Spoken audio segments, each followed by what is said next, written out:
morning we continue to be on the road with Jesus. And this morning it's to Jericho. Our scripture reading is from the Gospel of Luke, chapter 18, verses 35 through 43. In the Pew Bible, in the New Testament, in the back, it's page 82.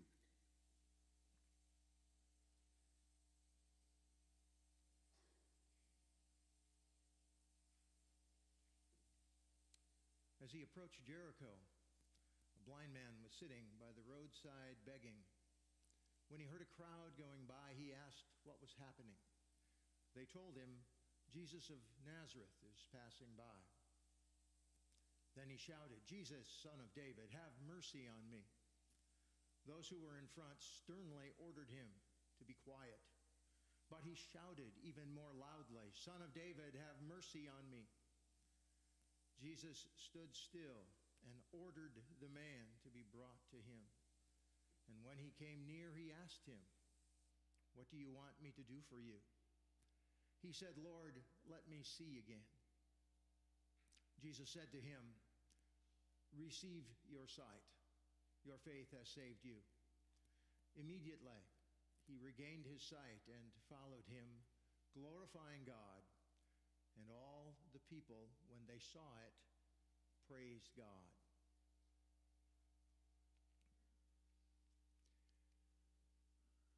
Have you had experiences with blindness?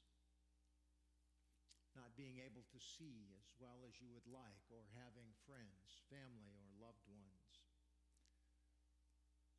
I would think it'd be one thing to be born blind, but to be born blind from birth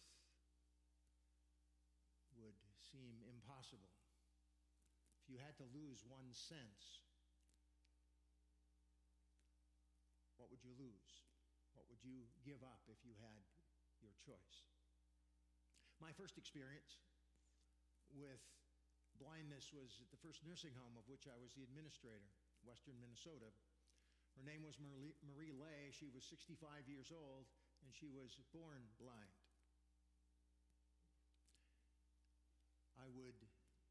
She would ask how it was outside when I came in, and I would, if it were cloudy, give her some cotton balls and put them in her hand. And she'd say, oh, it's cloudy, huh? Ooh, there's a lot of cotton balls in there. It must be almost overcast. She says, how's the temperature? I'd give her a peppermint. And she'd go, ooh, it's cool out, isn't it? Yeah. But she'd say, no blue sky, because peppermints were our word for blue also. I missed Marie when she died, about 8 years later. What a remarkable woman. My second experience that I really remember well was a 15-year-old. His name was Scott Van Gorp, actually from Pella, Iowa. Unfortunately for him, my job when we went to Estes Park in Colorado with about 3,000 other young people was to keep my eye on him and to assist him during that week we were at camp. I learned a lot. Most recently, one of our own, Shirley Covert, who lives in Ridgewood, when Liz and I first got there, whether it was this past week or last week, because we were there twice, she would take her hands and touch you from your hair to your forehead to your chin, and then she'd give you a pat on the cheek. She's also a hugger and a kisser. And she does that. She wants to see you, and that's her way to do it, because otherwise she can't see. Hopefully she'll celebrate her 90th birthday here with us at worship. It's June 5th, but hopefully it's before that she can come. She wants to very much. The roads Jesus chose to follow carried him all the way to Jerusalem. And on the way there this morning, Luke writes earlier that he set his face to go to Jerusalem. And we know why. Well, on his way, he took a turn. Finally led him there, but before he got there, he came to Jericho. Things seemed to happen in Jericho, particularly when Jesus was around. There was a great crowd there, as we read. There was a blind man at the city gate. It was certainly not unusual. There were many kinds of disabled people. He couldn't see, but he was aware something big was going to happen. He heard the noise of people, wondered what was going on, and then he heard Jesus of Nazareth. You wonder if something struck a chord with him, if indeed he hadn't heard of Jesus' reputation preceding him. So he cried out, "Have mercy." They told him to shut up. They all said, "You're being rude." Well, he wouldn't keep quiet. He kept crying, "Have mercy, Son of David." And Jesus saw him. Shabby, faltering steps, blind, poor, useless, hurting. Now you try to picture, since we weren't there, it's like we were blind in a way. What was this guy? What did he look like? Who was this guy? More importantly, can we identify with him? I mean, have you been living in the dark? One of my favorite movies, I use it as an illustration often, is Scent of a Woman. And Al Pacino plays Colonel Frank Slade, and foolish man, military guy, through and through, was horsing around after being drunk with a friend, and for some reason a grenade blew up, and he became blind. He dupes his young friend, who he hired to take him to New York for one last fling because he was going to kill himself. The young friend caught him in the middle of his being in full dress blues with a gun pointed to his head. He managed to get the gun away, this young man. And the line I'll never forget, and you have to see the movie, is when Frank Slade, in the most passionate, powerful, dramatic response, says, "I'm living in the dark here. Don't you get it? I can't see. I'm blind. I'm living in the dark. I'd rather be dead than living in the dark."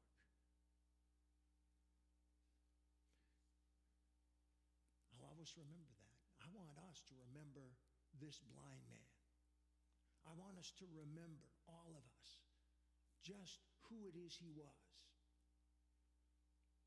On the road every day, unable to find his way, uncertain about the present, ill-prepared for the future, ashamed of the past. That's us. At some points and times in our lives, that's us. We are this blind guy. Even if we have 20/20, I don't, mine's 2400 without glasses. I just invite you to consider three things this morning that come to mind. Number one, Jesus invites us, each one of us, into his presence. Please remember that. I just heard recently on the news that Don Pardo died. Remember him, of Price is Right fame? Never saw him, really. Come on down. You're the next contestant on The Price is Right. That's what Jesus invites us to do. That's what he invited the blind man to do, to come on down. Just like he did to Zacchaeus in the next story in Luke. Way up in the tree. Come on, get down. I know your height challenge doesn't matter. I'm going to your house for supper tonight. Come on down. Andrew, Simon, Philip, Nathaniel, same thing. Come and see, Jesus said. Jesus calls us into his presence to bring to him who it is we are. No use lying, because he knows. But whatever is happening to us, whatever we've experienced, gone through, the door is always open. Now, that's not always the case. There's a story of some folks coming to the door carrying little satchels. Probably know who I'm talking about. And we probably all have our own different style and form in communicating with them or dismissing them quickly or whatever. Sometimes, I'm not sure if they want to convert us or not. That's another story.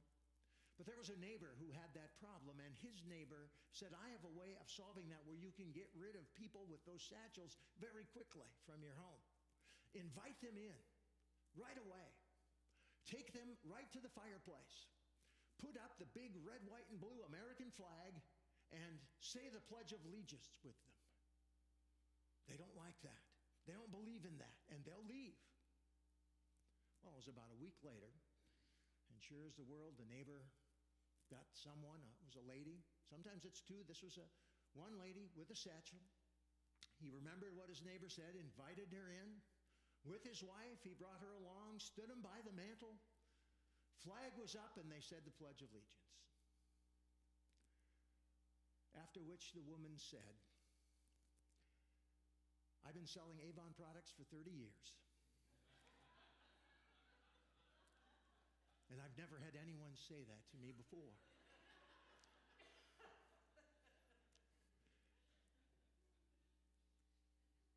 Have you heard Jesus' words saying your name and inviting you to come into him? Because he has. He does, and he will. And when we accept, then we are on the road to life. No flags, no oaths, just life. On the screen, you'll see what I've called the answer. And I'd like us to read that responsively with me, if you will, because it seemed like an appropriate time to do so. So please read responsively. We may not have all the answers. We may not be all we should. We will not always be on top of the world.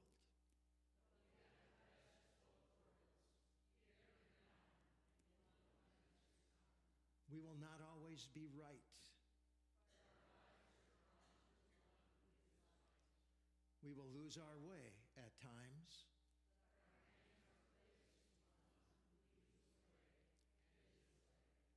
Thank you.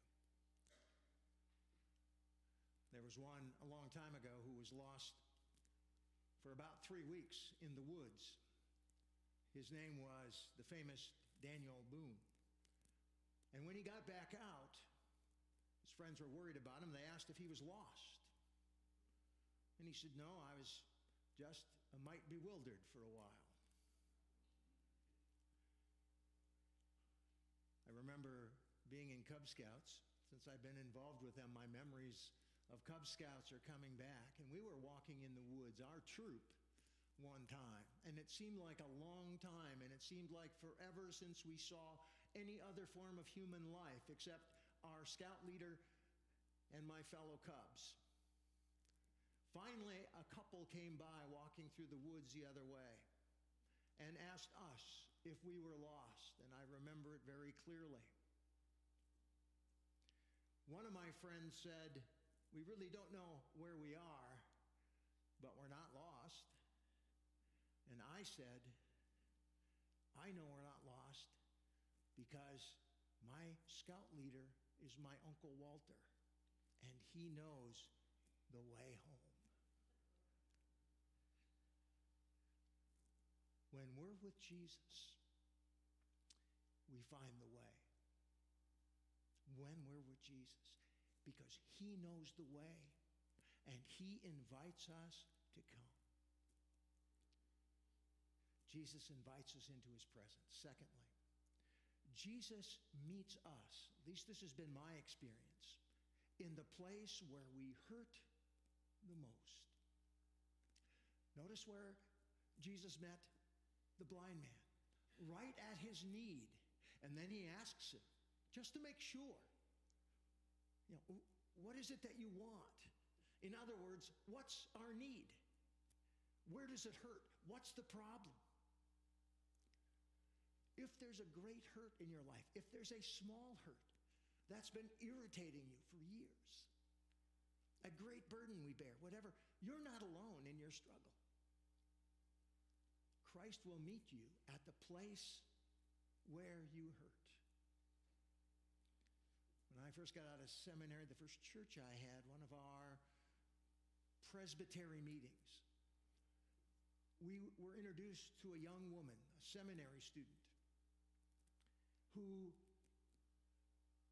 had been deaf all of her life, had trouble hearing, had all kinds of problems, tubes and the like. Nothing seemed to work. She had an operation that enabled her to hear.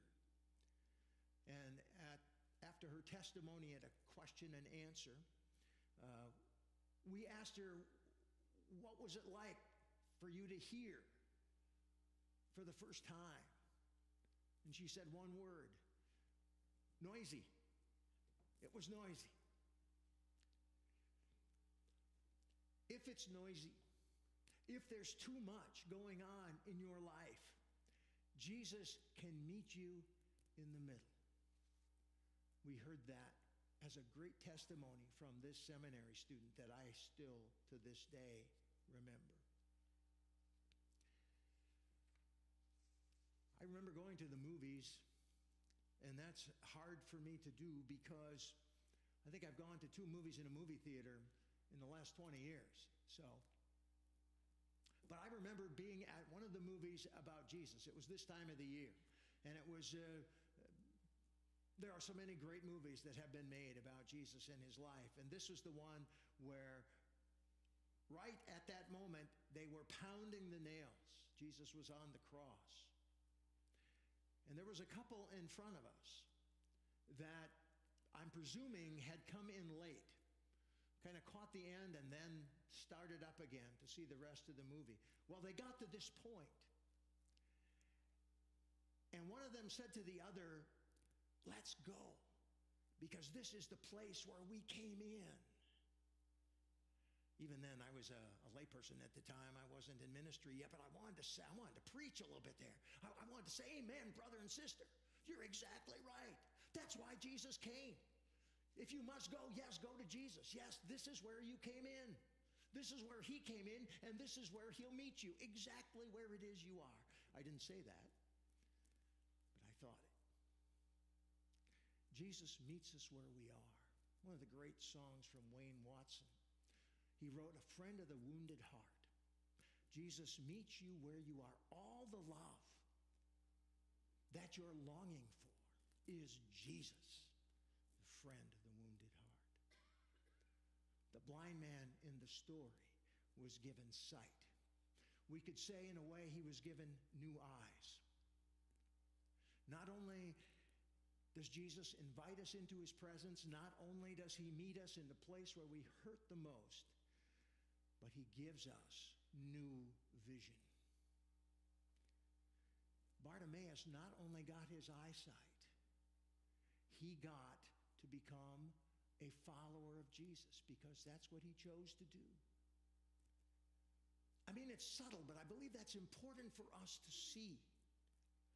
He got new sight, but better still, more importantly, he was given a new vision beyond his physical eyes. Bartimaeus saw things that he never saw before. He followed Jesus on the road to Jerusalem.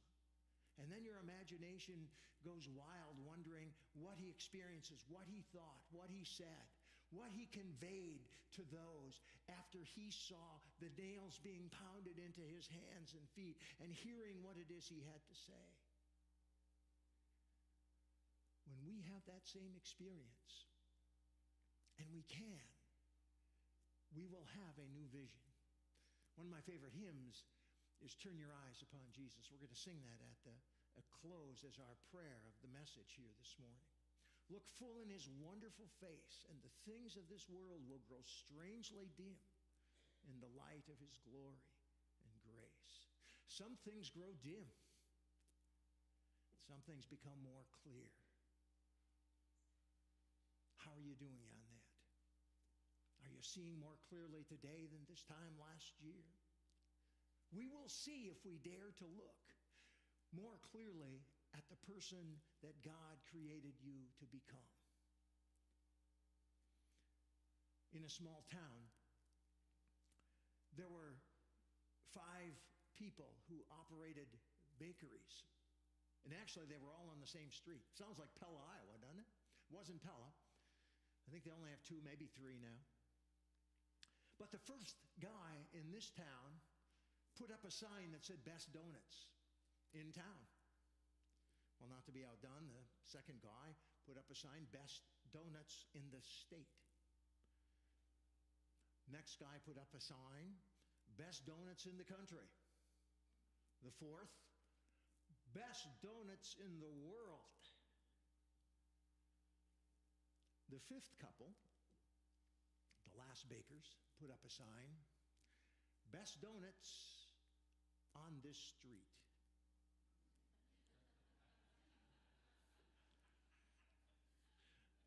I'll explain the point to you, but apparently you got it. The point I'll make anyway is that you and I see a vision of our best selves right where we are, right where we live.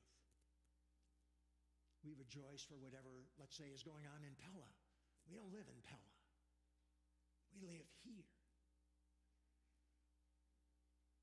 Do we dare right here to see the best way to follow Jesus? Do we dare to see the things that we need to change in our lives right here?